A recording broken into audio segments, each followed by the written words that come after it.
అందరికీ నమస్కారం అండి. నా పేరు కొత్తపల్లి రజని. ఆల్మోస్ట్ అందరికీ తెలుసు.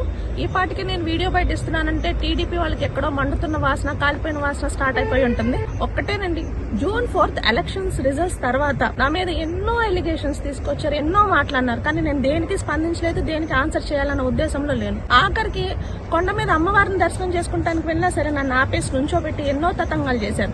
అయినా నేను ఏ రోజు స్పందించలేదు. ఈ రోజు కూడా నేను వచ్చి మాట్లాడుతున్నానంటే ఒక చిన్న పాపని మీరు ఎంతలాగా ట్రోలింగ్ చేస్తున్నారో అది ఉద్దేశించి నేను ఇవాళ మాట్లాడాల్సి వచ్చింది.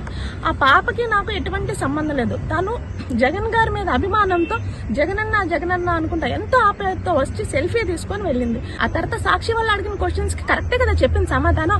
అమ్మఒడి వచ్చింది, తల్లికి వందనం వేయలేదు కాబట్టి వేయలేదని చెప్పింది, వచ్చింది కాబట్టి వచ్చిందని చెప్పింది. ఇందులో ఆ పాప చేసిన తప్పేంటి?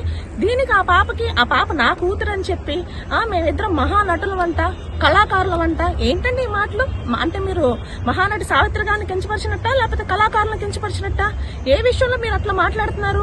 నిన్నటిదాకా ఎందుకులే అని ఊరుకుంటే ఇవాళ జన సైనికులు మొదలెట్టారు. టీడీపీ వాళ్ళ కన్నా మించిపోయి మొదలెడుతున్నారు. యాక్చువల్లీ నేను ఐఎమ్ దేర్ ఇన్ కుంభమేళ. నా పనేదో నేను చేసుకుంటున్నాను. మీకు సమాధానం చెప్పలేక కాదు, నా చేతకాక కాదు. నన్ను అన్న వాళ్ళందరికీ ఒక రోజు అనేది వస్తుంది, సమాధానం తప్పకుండా చెప్తాను, వెయిట్ అండ్ సీ. బట్ ఆ పాపని ఈ రోజు మొన్న కూడా అంతే, బెండపూడి స్టూడెంట్స్ ఇంగ్లీష్ ఫ్లూయెన్సీగా మాట్లాడితే ఎంత ట్రోలింగ్ చేశారు. ఆ పాపకి 500 అబోవ్ మార్క్స్ వస్తే ఫెయిల్ అయిపోయిందని చెప్పి ప్రచారం చేశారు. ఆ పాప కన్నీళ్లు పెట్టుకొని మరీ చెప్పింది, నేను ఇంత బాగా చదివితే నన్ను ఇలా చేశారు, నాకు బతకాలని కూడా లేదు. ఆ పొజిషన్ కి తీసుకొస్తారు. ఎక్కడ చూసినా గీతాంజలిని చూసుకుంటే అంతే చచ్చిపోయి ఎవరికి ఎంత ఆడుతూనే ఉన్నారు. ఇందులో మీకు ఏ ఆనందం వస్తుందో నాకేం అర్థం కావట్లేదు. ఈ టాపిక్ రాసిన మహానుభావుడికి నేను చెప్తున్నాను, రాయటం ఆ పాప మాచర్ల నియోజకవర్గానికి సంబంధించిన పాప అని రాశారు. ఆ పాప పేరు దేవికారెడ్డి అని రాశారు. నా పేరు కొత్తపల్లి రజని. అసలు పాప పేరు దేవికారెడ్డి. స్పెసిఫిక్ గా మీరే మెన్షన్ చేస్తారు, మళ్ళీ నా కూతురు అని చెప్తున్నారు. ఏ విధంగా మీరు ఇట్లా మాట్లాడతారు? ఆ పాపకు బిఎన్ఆర్ గోల్డ్ షాప్ వాళ్ళతో లింక్ పెట్టారు. అసలు వాళ్ళకి మాకు ఆ పాపకి ఎటువంటి సంబంధం లేదు. అంటే ఒక నిజాన్ని చంపేయటం కోసం, ఒక అబద్ధాన్ని వెలిగించడం కోసం మీరు ఎంత కాడికైనా దిగజారిపోతారని ఇదొక్కటే చెప్తుంది. ఈ 2 రోజుల నుంచి నాకు వైసీపీ వాళ్ళ దగ్గర కన్నా టీడీపీ వాళ్ళ దగ్గర నుంచి ఫోన్లు ఎక్కువ వచ్చినాయి. వాళ్ళు ఏమంటారంటే, అక్క నిజమేంటో మాకు తెలుసు, కానీ ఈ రోజు ఇట్లా చేస్తున్నారంటే టీడీపీ వాళ్ళు నిజంగా ఇట్లానే చేస్తారా? ఈ రోజు మాకు తెలుస్తుంది, నువ్వు చెప్తుంటే మాకు అర్థం కాలేదని వాళ్ళు చెప్తున్నారు. సో ఏంటన్నది నిజం ప్రజలకు తెలుస్తుంది. చెయ్యండి, ఎంత చేయగలుగుతారో చేయండి.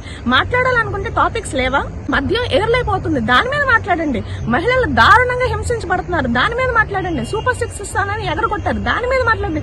టాపిక్ లేక టీడీపీ వాళ్ళకి ఐటీడీపీ వాళ్ళకి పని పాట లేక అసలు ఏమాత్రం సంబంధం లేని విషయాన్ని తీసుకొచ్చి 2 రోజుల నుంచి ట్రోలింగ్ చేస్తున్నారు. అసలు మీకు ఏం కావాలి? ముళ్ళుతోనే తీయాలి, మా నాయకుడిని మీరే తిట్టాలి, మీరే విమర్శించాలి అని కోరిక ఏమైనా ఉంటే చెప్పండి. Today onwards I'm ready. ఇవాళ స్టార్ట్ చేశాను వీడియో చెప్పడం, ఇహ నుంచి వదలను. మీరు చేసే ప్రతి తప్పుని విమర్శిస్తాను, నేను ముందుకు వస్తాను. ఈ రోజు దాకా మాట్లాడలేదంటే అది చేతకంతనం కాదు, కొన్ని రెస్పాన్సిబిలిటీస్ ఉన్నాయి. అవి అయిన తర్వాత స్టార్ట్ చేద్దామని వెయిట్ చేస్తున్నా. కానీ మీరు ఊరుకోవట్లేదు కదా. మీ నాయకుడిని నాతోనే విమర్శించాలి, తప్పులు ఎంచి చూపిస్తే నేను కరెక్ట్ గా చేస్తానని మీకు అనిపించుంటది. అందుకే బయటకు రావట్లేదు కాబట్టి ఎట్లా బయటకు తీసుకురావడానికి ప్రయత్నిస్తున్నారు. I'm ready.